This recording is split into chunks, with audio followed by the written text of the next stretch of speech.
The KRGS Doors Show, proudly brought to you by KRGS Doors. For all your shopfront roller shutters, roller grills, folding closures and bifold doors, visit www.krgsdoors.com.au. Welcome to the KRGS Doors Podcast. I'm your host, Drew Blackman.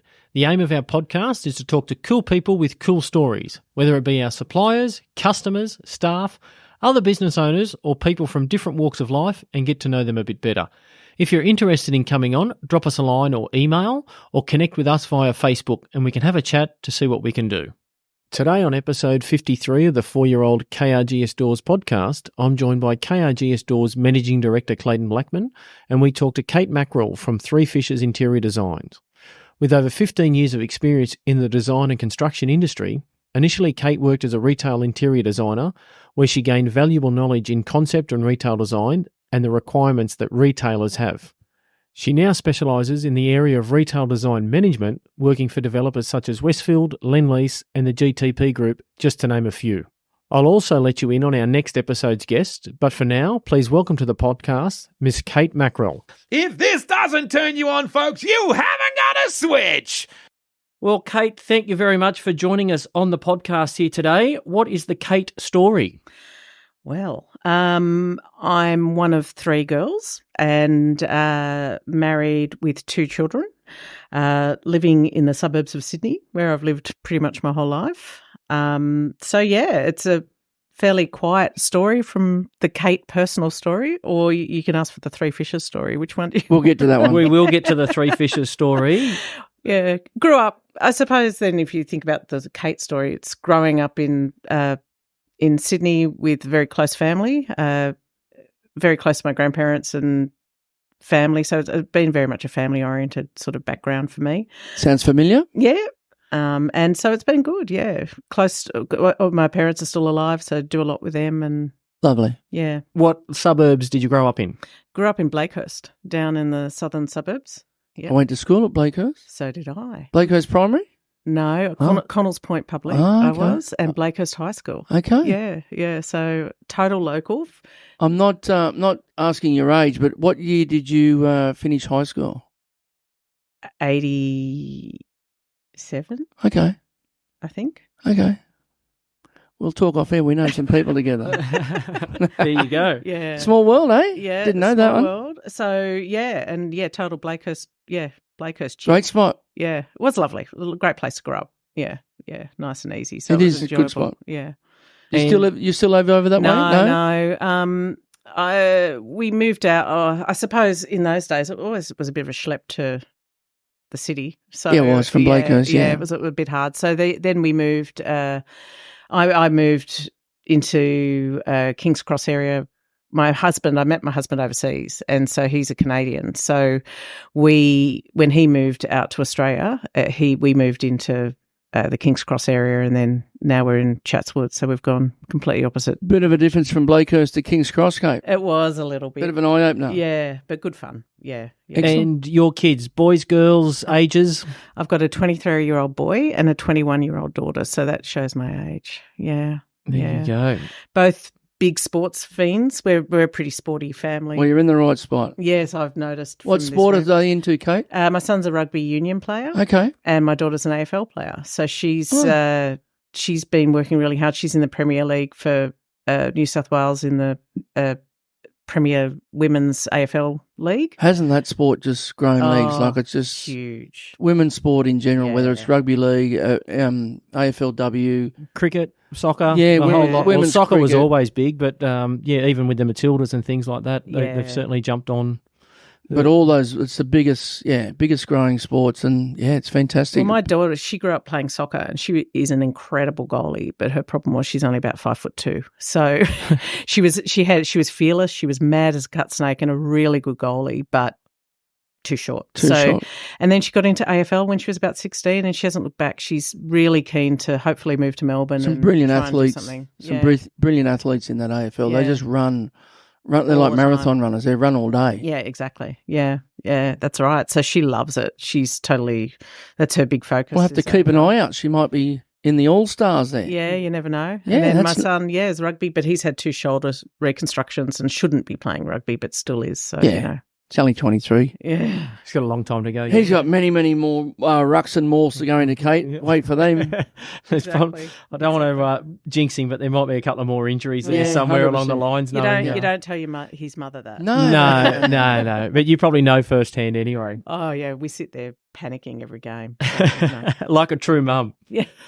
You mentioned Three Fishes. It's your interior design company. How did you start in design? So in high school, I always knew I probably wanted to do design, and I was always thinking probably I'd do architecture or something like that. But I was a bit nervous because I wasn't much of a maths or science or physics person, and I was thinking I'm never going to be able to get through this course. And my mum suggested, well, look at interior design, and so I did. And from there, basically year 9, I think I knew that I wanted to do Interior design, which was really lucky.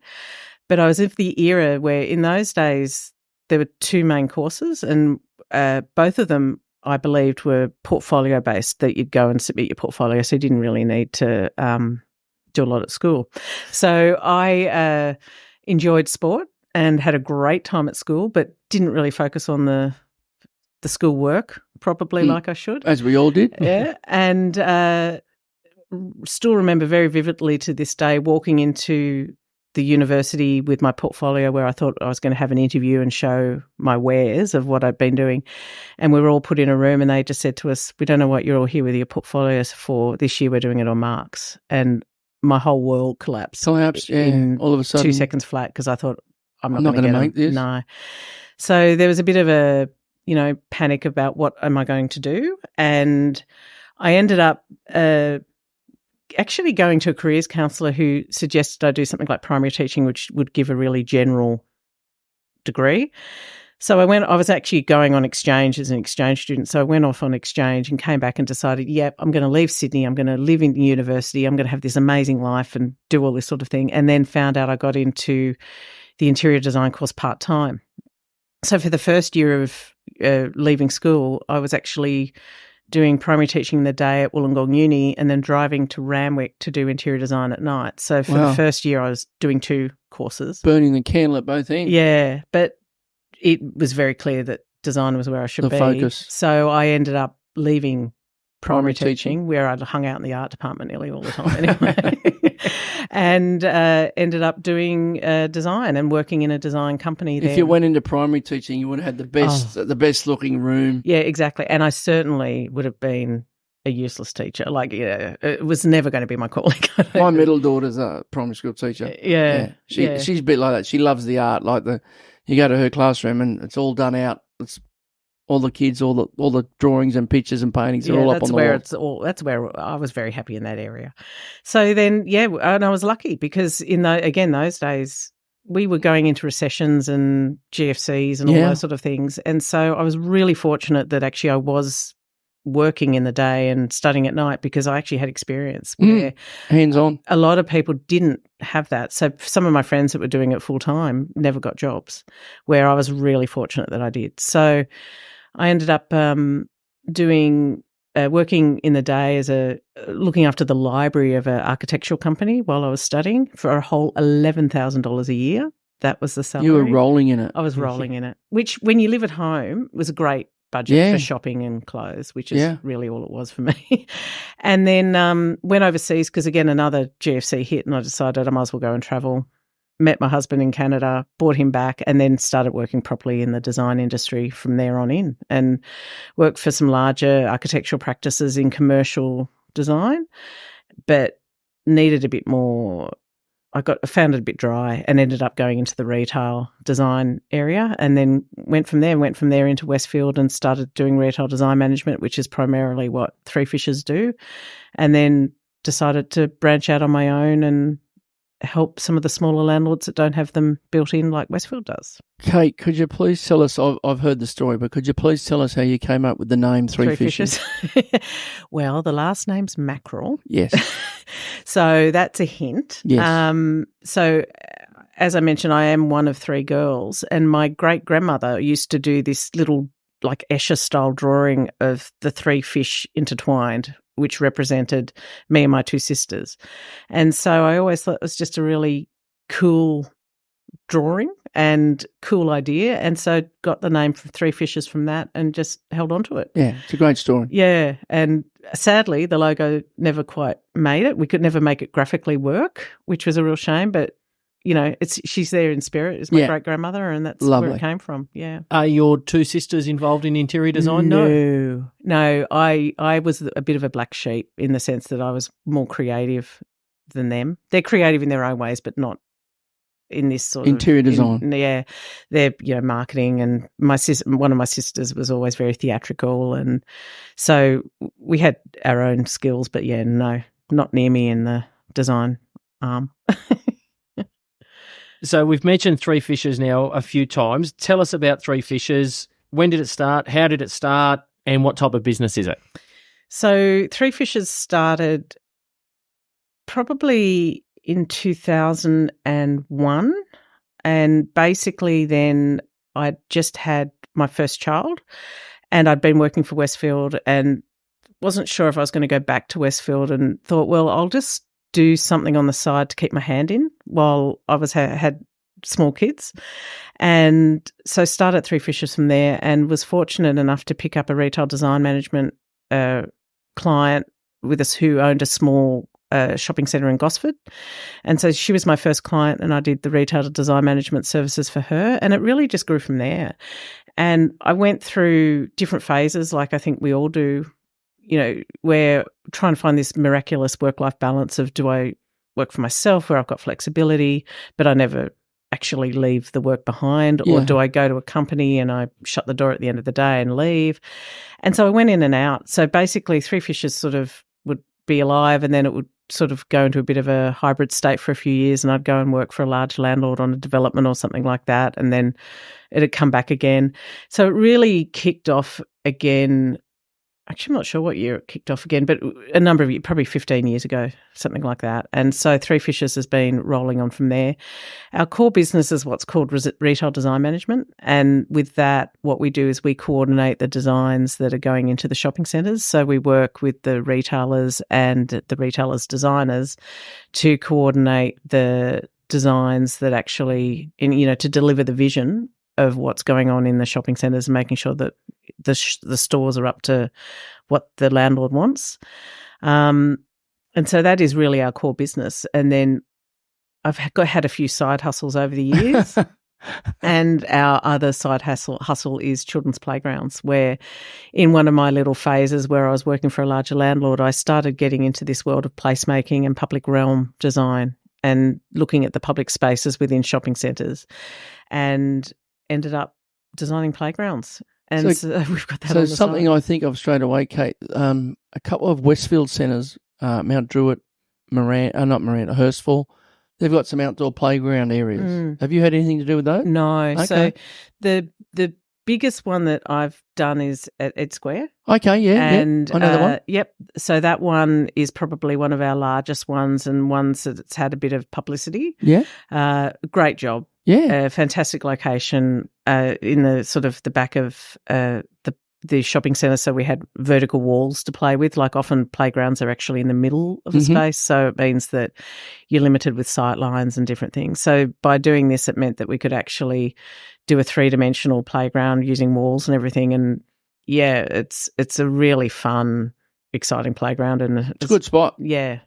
Always plenty of people, plenty of kids around that area. Yeah. When I go past. Yeah. No, it's gone really well. So that's probably it. And one more recent one we've done is at Erin Affair up the coast. Haven't seen that one. Yeah. That's a bit smaller, that one. Just did some work up there, but I haven't seen the playground.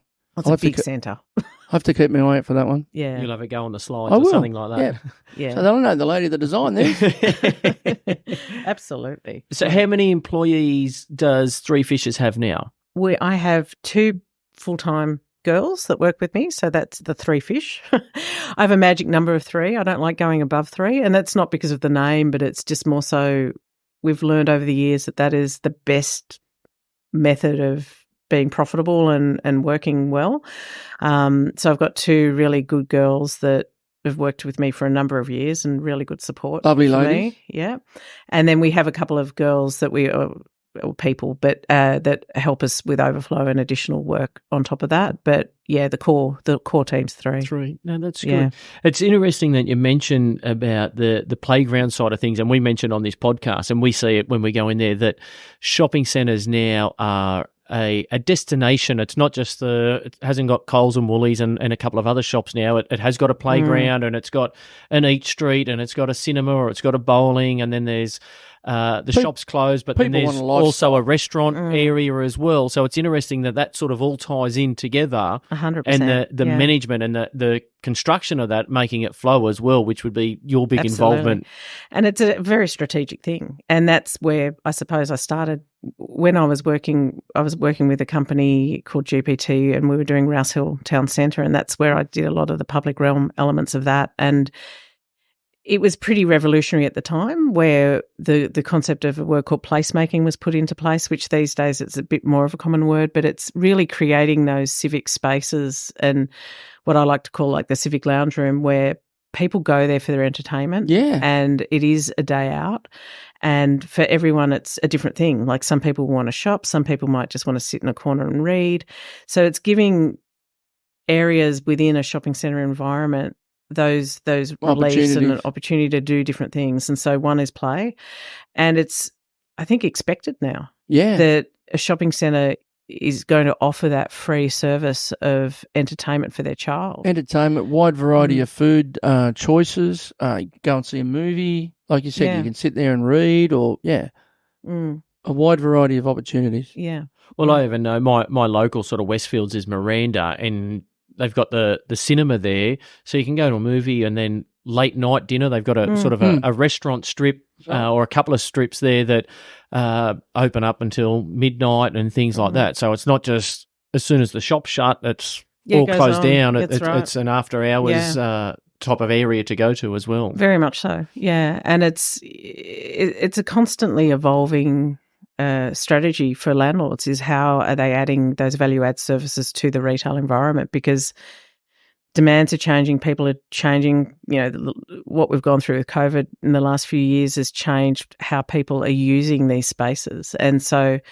it's an ongoing evolutionary thing as to how do we create a community involvement to take ownership of these spaces. And that's part of what it is. Like if you get the community involvement, then people will come. People are looking for more, aren't they? If you build it, they will come, as they say. Hey guys, sorry to interrupt the podcast. We have a word from our sponsor. KRGS Doors fold enclosure allows you to have a security concertina door in any shape or any length. Having no floor track eliminates any trip hazard. Custom made in 150mm or 300mm wide panel, these concertina doors allow your shopfront to become an illusion. The KRGS fold enclosure can be filled with your choice of clear infill, vision mesh, or a combination, along with powder coating to meet your requirements. For more information, visit www.krgsdoors.com.au or call 1800 897 822. Now back to the podcast. So you've mentioned you have been in the industry for quite some time. Yeah. What's some of the changes you've seen in the industry in your time? Yeah, it's hard. I think, I don't know if it's changes because I've got older and I've got more experienced, or if the industry has changed. I'm still not quite sure on that one. But I think when you start out, you know, design is it's glossy, it's shiny. You know, you've got, everyone thinks design's going to be really cool and creative, but it's a very small part of what design truly is. And, you know, there's a lot of, I remember sitting in a talk in one of my first companies I worked with, and they sort of had a pie diagram, and design and creativity was like a tiny slither, and, you know, the rest of it was what design really was. And so I think what I've seen with design changing over the years is an element of ownership and an expectation that we're experts of everything when we're not necessarily, and the depth that you go into in everything. So, and again, that's where I don't know if it's an age thing, that when you're young, you just don't click. And then as you get older, you realise there's so much more depth and layering to anything that you do. So I'm not really sure on that one, but it's definitely, to me, just the depths and the resolution that you need in design to make something really, really successful. And that, to me, is really, I think, how I've seen design evolve is the expectation that's a given versus once upon a time it might have been some companies did it more better than others, where now is a given that you have to do that. And yeah, you have to take ownership. You've got to own it and make sure it works and that, there's no issues later. Yeah, certainly. And how satisfying is it for you that obviously you're there from go to woe? So you see the concept at the beginning and it's on paper, and then at the end of it, here's this fantastic shiny thing. And I know you've just worked on Oran Park, which is just a recently constructed shopping centre not too far from here, and we've done some doors in there, and we get satisfaction of, hey, we've installed that door, and then we go in when site measure, Clayton and I go in and site measure, and it's dusty and there's just brickwork and that type of thing, and then a month later it's a brand new shop open and our doors on the front. What sort of satisfaction do you get from that? Yeah, massive reward. And the biggest reward I get is seeing people's faces and seeing people being excited and happy at something we've created for them. And that to me is probably one of the biggest rewards I can ask for. And if I use my playgrounds, the best reward is seeing the kids running and smiling and the parents having a good being time. happy. And then, again, if I think about the retail design environment, and it's seeing people being grateful and happy and enjoying a space that we've had a say in creating. And okay, so some of the strategy and the thought process that we go through, we're probably the only ones that know that. But at the same time, we know what we've put into it in regards to creating what comes out the other end and what, the layers that are required to make that work. And so from that aspect, that's the biggest reward is people's faces. Yeah. Yeah, I certainly could imagine it would be fairly rewarding to see it from paper or even a thought in your mind, and thoughts in your mind, and then seeing it constructed and people using it. Yeah, like for me, if I use the Ed Square playground, which really was a big one for me, just to see the happiness. And again, you have something in your brain, you've got a thought, but how do you translate that into something real? And I started off with a really crude sketch of, I want to do this, I want to do that, I want to have something suspended overhead, how do I get kids up there?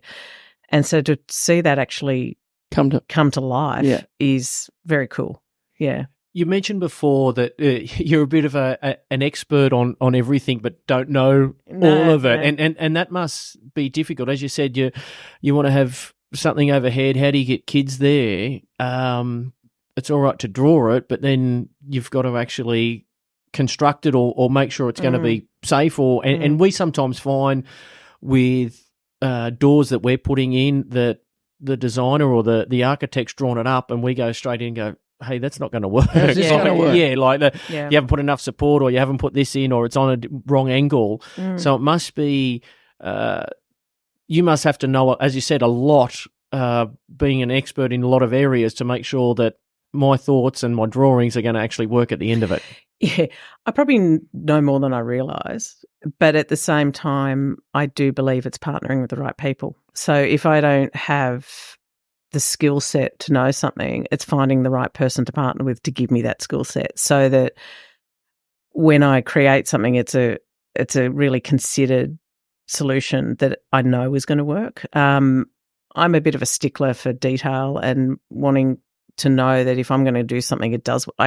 It drives me nuts when I get a set of drawings or something and it looks cool, but I can tell it's floating in midair. How's it going to work? And so, being a retail design manager, we see that. We see a lot of different designs come across our desks, and some of them are exactly that. You look and you go, that's not going to work. We get some, don't we? Yeah. We get some going, how's this thing going to supposed to work? Yeah. Anyway. It is. Good. It's very frustrating because I think, again, that for me, having a lot of pride in the design industry, I feel it's our responsibility to present something that does work. So sometimes when you see things that haven't really been thought through, you think, oh man, like that's not helping our cause and helping promote designers as being responsible. So yeah, my view is if I don't know it, find someone who does and make sure that when I propose something, it's actually I can I feel like I'm 80% there that I can make it work. It might have a few things to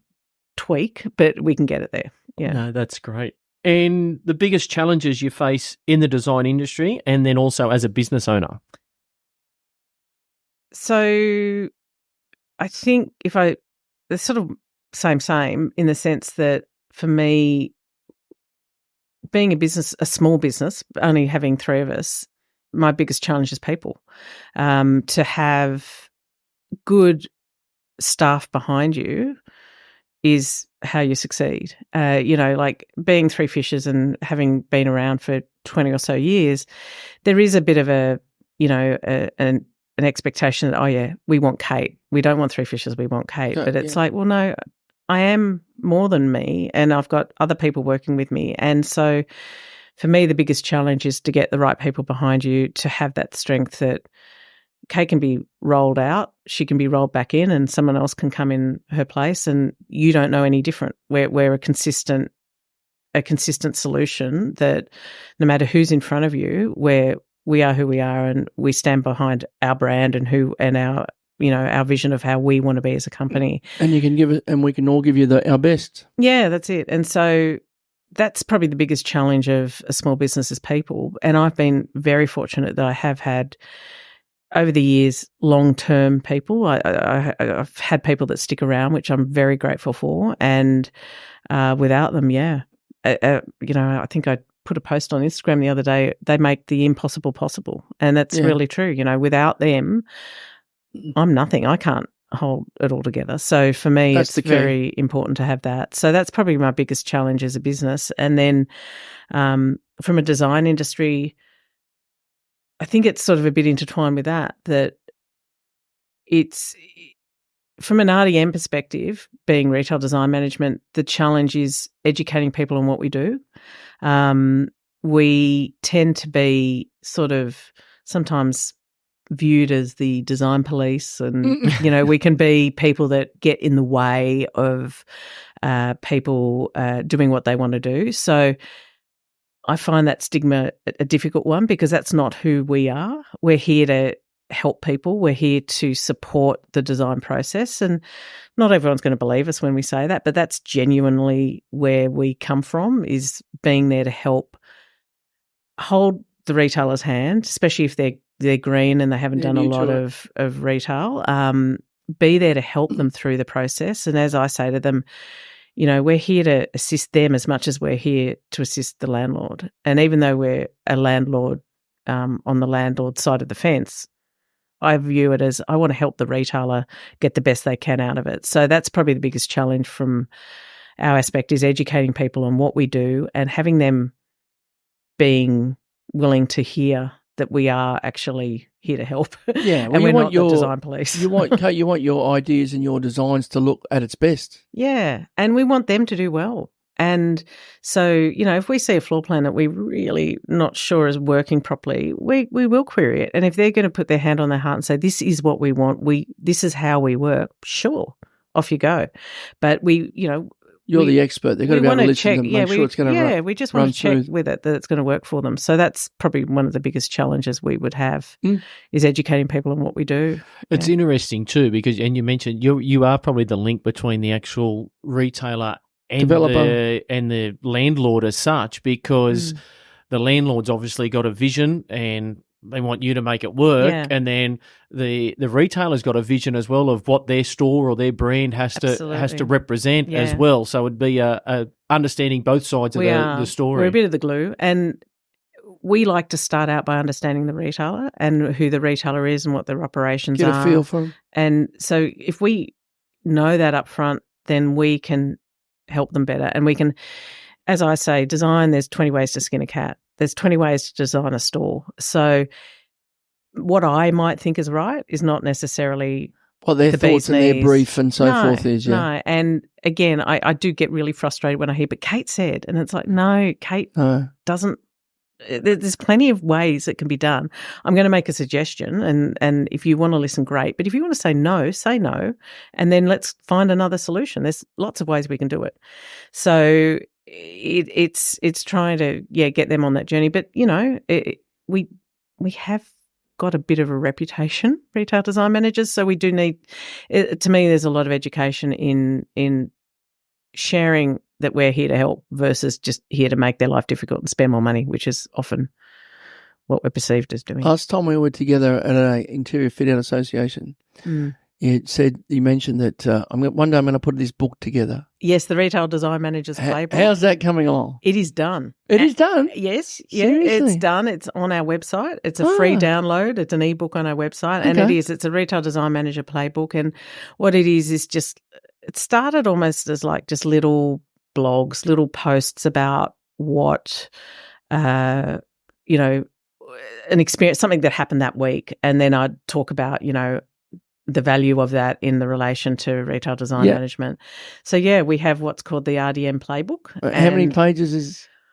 Oh, you're testing me now. Oh, that's right. There's probably 11 or 12 chapters in it. Okay. But when I say you can always add to it. As your life experiences, you can always add. Exactly. But a chapter's like 2 paragraphs. They're not very big. It's an easy read. Okay. I have to have a look at it. I have to download it. And if my father, who's an English teacher, would probably be furious because the grammar's probably really bad. It's not exactly an. As long as you're happy with it. Yeah, it's just thoughts about what we do as a company and as a industry, and trying to share that knowledge with other people to help educate. Oh, it's good. That's good to hear. Mm.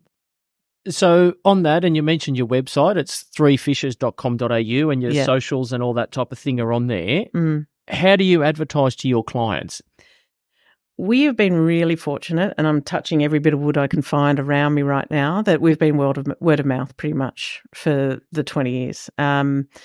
Very grateful for that. Very grateful that we're known in the industry, and that people hear about us and will reach out to us. So you must be doing something right. Yeah, but I don't want to rest on that. I'm very conscious of the fact that we've been lucky that way, and when I went into the world of social media, which was something I'd never done in my life until a few years ago, that was my attempt at marketing. Because for me, it was just the education about what we do, and just increasing our profile on who we are and what we do. And then one day someone might need us, and then we're here to talk to them. And we're not the only people out there that do retail design management as like a niche service like this, but we pride ourselves on giving a good quality of service. And so we're suitable for clients that understand the value of what retail design management can mean to a public realm environment or a shopping centre as well. So, we've had some lovely clients over the years. We used to do QVB and Strand Arcade, and so we've done some beautiful heritage places. Buildings, and so we've had some beautiful sort of work that we've done over the years. That would be a challenge in itself because of the heritage listing there. And I know we've done a door on the Strand Arcade, and there were certain things certain things that we could do and we couldn't touch, and you couldn't move this. Don't touch that. Don't move that. That's heritage. You can't. So that would be a challenge in itself. Yeah. Understanding that as well. And it was a great learning. It was we looked after QVB and Strand for about 10 years, so it was a really great learning experience. A lot of pride in those buildings. Yeah, we had a lot of pride and protection over respecting just what they were. And I loved it. Loved working with them and loved working on those buildings because they were just gorgeous environments. It's always nice to take a trip in there and have a walk through QVB and down Pitt Street. And all these secret places and these secret little rooms that you don't know exist that are so cool. Yeah. And so there's some really great parts of these buildings that, you sometimes see on architectural tours and stuff, but there's some really fun things behind the scenes that they're great buildings. Yeah. It's a nice layout. Hmm. And I'm now going to ask you another question, and you don't have to answer if you don't want to. I can cut this out. Have you ever turned away a client? No, I haven't. But I do say as I get older, I'm probably more selective. I've never turned anyone away, but I want to work with people I like. Now that I'm older, I want to just enjoy it. So I want to be happy, and I want to feel like I have a connection with the client. So we work with clients we like, that we learn from. You're never too old to learn, but at the same time, I want to have fun. I don't necessarily want to work just for work's sake. I want to be happy and enjoy it. So, no, I've never turned them away, but I would say I'm probably being more selective as I get older. Kate, what projects have you got coming up? Like, what's the future look like for Three Fishes? So we've got a great pipeline at the moment that we're very grateful for. One of our biggest clients at the moment would be the New Sydney Fish Markets, where we're doing the retail design management services for them, which is a very challenging and interesting project. We are also working on number 1 Martin Place, which is which is part of the Metro train line development, and that's opening in a couple of months. And then we've got a couple of other large developments of over 100 shops coming up in the future as well, which will be good. That's music to our ears. I like to hear that. You're saying all the right things. But, a nice array and difference. It's not just typical shopping centre work these days. Obviously, a lot of people have driven past the fish markets area, the new section there that's coming along and interested in it. And I've been lucky enough, you showed us some photos on what's coming up there, and it looks fantastic compared to the dark and dingy and tired old fish markets down there at Piedmont. Yeah, it's very spectacular what we're going to have, and it's in a great spot there, like right on the water there, and at Wentworth Park, and on the other side. And it's really going to be really nice compared to what Sydney's had as their fish markets previously. It's going to be a great destination spot where you go down there for lunch, and I can imagine there summertime or even springtime there, looking out, going down, taking the family there for lunch and sitting out over the water. It's going to be really, really nice what you've shown us. Yeah, and the infrastructure behind it is fascinating. It is. We've been taking retailers out on tours for the last 3 weeks in a row, and seeing how the builders are putting it together.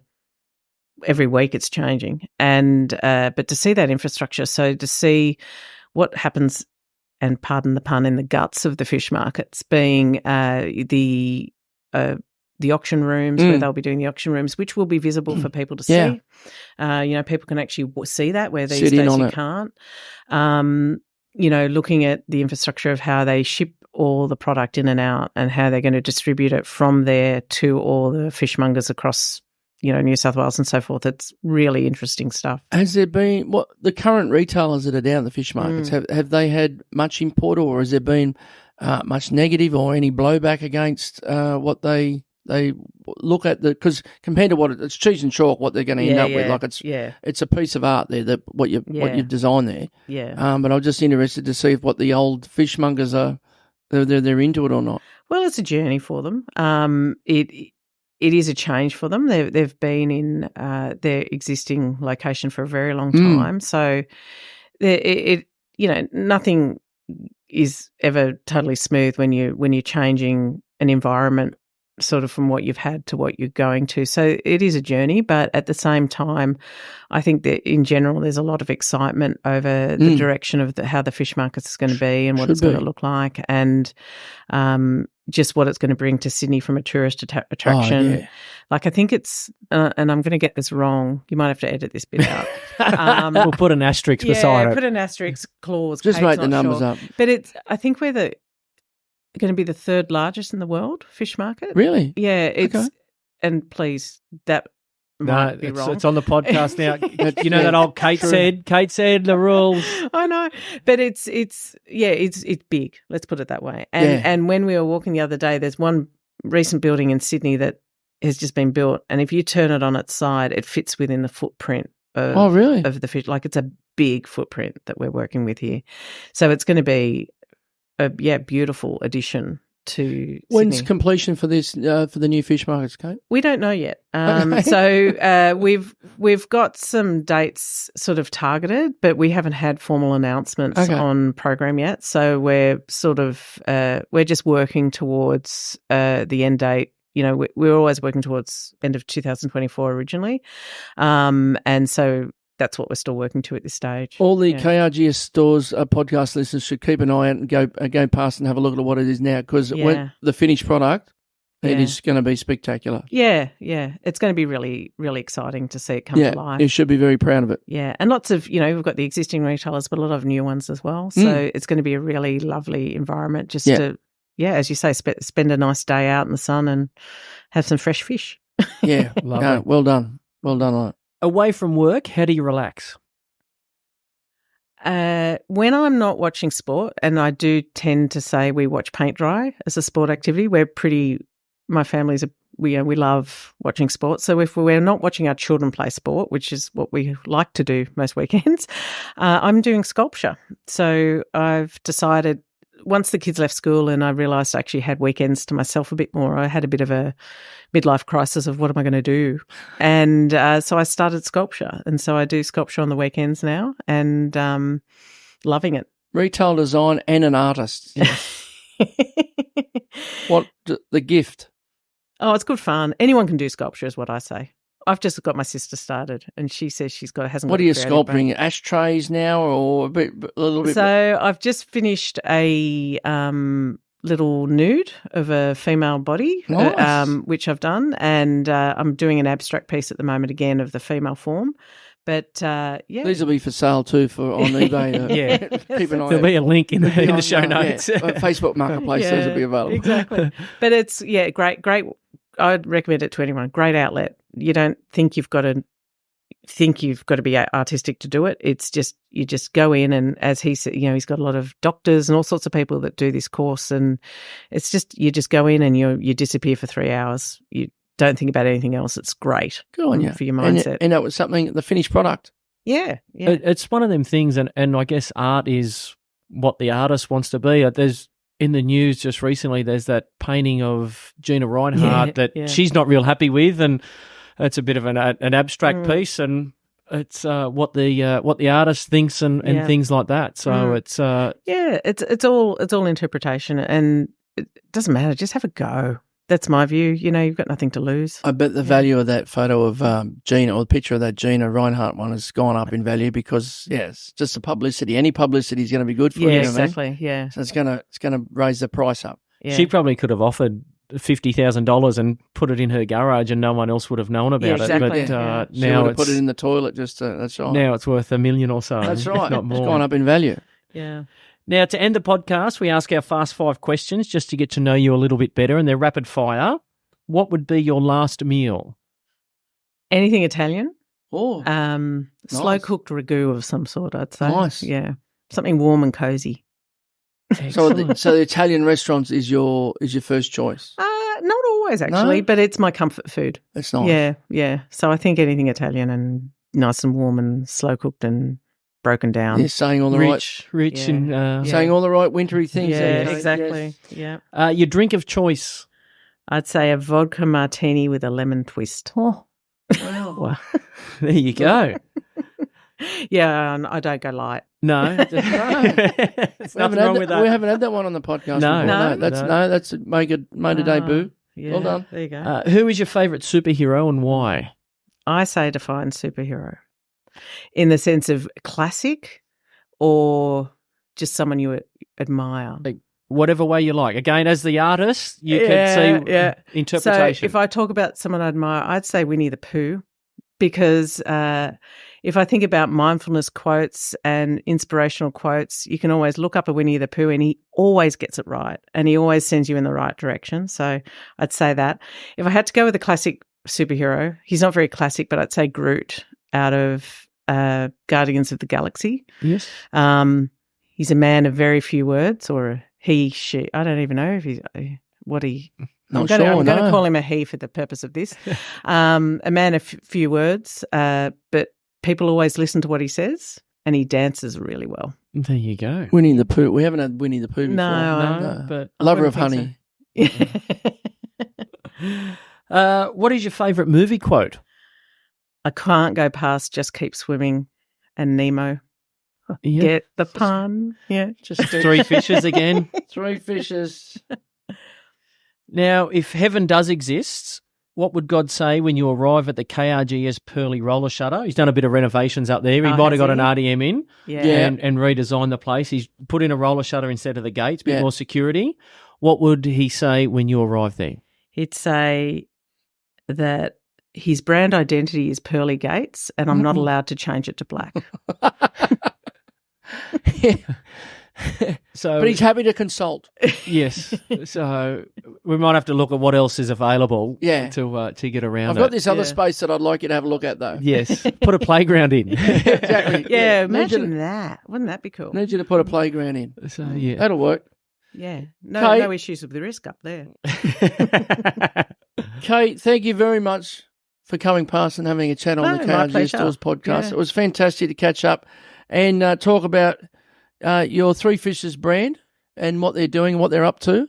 But it's always great to have a chat and catch up. But good luck with all the stuff coming up for Three Fishes. I can't wait to see what happens down there at the Piedmont Fish Markets. Yeah. That'll look really good. It just ties in together, Piedmont Fish Markets and Three Fishes. It was a match made in heaven. I reckon I was a shoe-in. Yeah. It had to happen. Yeah. When they looked it up, who are we going to get involved with this? Three Fishes. Yeah. Anyone heard of them? Yes. No, that's it. Had to be us. Had to be up. But thanks again. Much appreciate you coming past. No, my pleasure. And catch up soon. Sounds good. Thank you. Perfect. Thank all you the very best. much. Thanks.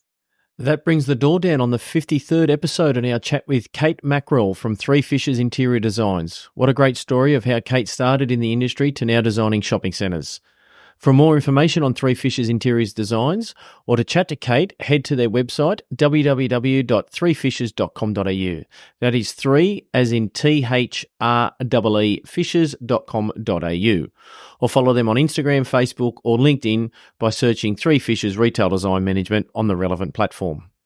If you have missed any previous episodes of the KRGS Doors podcast, you can download them from our website www.krgsdoors.com.au/podcast or on your favourite podcast player, search KRGS Doors.